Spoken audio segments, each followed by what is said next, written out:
Hello and welcome inside the ACU TV Aura studio for this week's Optimist Newscast. My name is Macy Weathers alongside Ryder Maple. Today's top stories include a new student body president and vice president, Film Fest, and a weekend sports recap. This is the Optimist Newscast.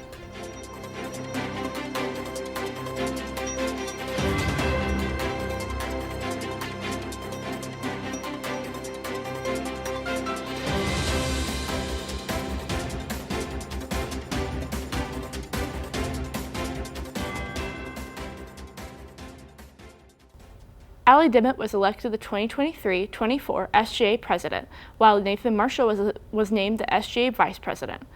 Dimmitt and Marshall served on the SGA executive cabinet during the 2022-23 school year as chief of staff and treasurer, respectively. Dimmitt and Marshall campaigned together, focusing on service, standards, and support. Executive board applications closed, and the new president and vice president will select the new executive board in the coming weeks. The 19th Annual Film Fest took place Friday and at the Paramount Theater downtown, awarding multiple student films for their work. With more on this is the Optimist Shelby Bird. The ACU Learning Studio held its 19th Annual Film Fest Gala at the Paramount Theater on Friday. A tradition since 2004, Film Fest allows students from all backgrounds and departments to submit original short films for judging by professionals in the industry. This year's judges include Jesus Revolution director Brett McCorkle, Dude Perfect video editor Tim Holt, casting director Allie Beans, and music video director Randy Brewer. The theme of this year's gala was Flashback, focusing on alumni and celebrating the work students have produced in previous years. In between student films, Film Fest alumni were given a place to speak about how Film Fest shaped their college experience and helped them grow in their career. 14 films were shown at the gala, with 8 taking home awards at the end of the night. The Best Picture winner was an old-timey western entitled The Trapper. In addition to Best Picture, The Trapper also won Best Cinematography and Best Original Music. Its sequel, entitled The Gambler, took home Best Writer, with its lead actor and co-writer Dylan Gutierrez taking home the award for Best Actor.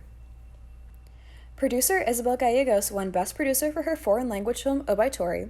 The horror film The Method won Best Sound Design, and the animated film Fawn took home Best Visual Effects. Caden Vasquez, Jonah Norcross, and Riley Spalding, directors of the time travel film Cookie Logic, accepted their awards for Best Director and Best Editor together, with Cookie Logic's lead actress Lauren McLeod winning Best Actress and production designer Anna Myers winning Best Production Design. Senior journalism major London Gray's travel documentary What is Church won Best Documentary, and the poetic film She Liked Green won People's Choice. This year's gala might be over, but student filmmakers are already preparing for next year as Film Fest gears up to celebrate its 20th anniversary. I'm Shelby Bird for The Optimist reporting. Thanks, Shelby. The Indian Cultural Association hosted Holly Fest Saturday behind Smith Adams. The annual event marks the start of spring, with the Color Festival throwing colorful powder on participants in the celebration of the holiday. Up next, Ryder Maple has more on this weekend's Wildcat sports. Ryder? Thanks, Macy. Western Athletic Conference and the ASUN Conference football programs will join forces to start a new football conference, the United Athletic Conference. The United Athletic Conference will act as its own single sport conference with an independent budget, policies, and governing documents. The conference will begin play starting in the fall, and the declared regular season champion will receive an automatic bid to the FCS playoffs. Alongside ACU, other teams in the conference include Austin Peay State University, University of Central Arkansas, Eastern Kentucky University, University of North Alabama, Southern Utah University, Stephen F. Austin State University, Tarleton State University, and Utah Tech University. The University of Texas Rio Grande Valley will join the conference in 2025. Men's tennis finished up the regular season Sunday with a 6-1 win against New Mexico State, earning a first-round bye in the WAC tournament. The win over NMSU secured the Wildcats' second place in the conference. Their first match of the tournament will be on April 28th. Track and field took home some wins from just down the road at the McMurray Warhawk Classic over the weekend. Wildcats took home first place in 9 different events, going 1, 2, 3, and 4 in the 400 meters.